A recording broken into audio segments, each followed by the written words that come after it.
बिस्मिल्लाहिर्रहमानिर्रहीम। अस्सलाम वालेकुम दोस्तों, कैसे हैं आप सब लोग। उम्मीद करता हूं बिल्कुल ठीक ठाक होंगे। मैं हूं आपका दोस्त और होस्ट नुमान अली और आप देख रहे हैं doctor Numan Ali Hamza YouTube channel.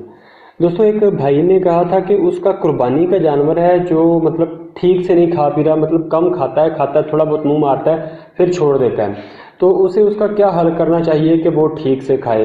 तो मेरी अगर तो आपने बिल्कुल इस वीडियो से पिछली वीडियो देखी है तो वेल एंड गुड, अगर नहीं देखी तो मैं कहूँगा कि एक दफ़ा उस वीडियो को देख लें, आपको सारी के सारे जवाब उसी वीडियो में मिल जाएंगे।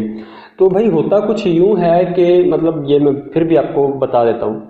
होता कुछ यूँ है कि जब हमारे घर में जानवर आता है नया, कोई भी जानवर कुर्बानी के लिए हम लेकर आते हैं, तो सबसे पहले नंबर पर उसका माहौल चेंज होता है और दूसरे नंबर पर उसकी खुराक चेंज हो जाती है।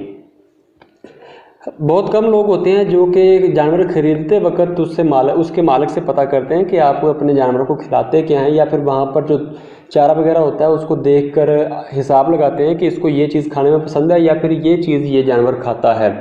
तो इस चीज़ का हिसाब लगाना बहुत ज़रूरी होता है। दूसरे नंबर पर फिर अगर आपको नहीं पता चलता, अल्लाह ना करे अगर पता नहीं चलता, आप नहीं पता कर पाते, तो ऐसी सूरत हाल में जो चारा हाल में चल रहा होता है, खिलाया जा रहा होता है, वही चारा ही सिर्फ इस्तेमाल करवाएं। कुछ कह लें लालियाँ पोलियाँ करने की ज़रूरत नहीं है। जैसे हम लाड़ियाँ करने शुरू कर देते हैं जानवरों के साथ, उसको ना खाने वाली चीज़ें खिलाना शुरू कर देते हैं।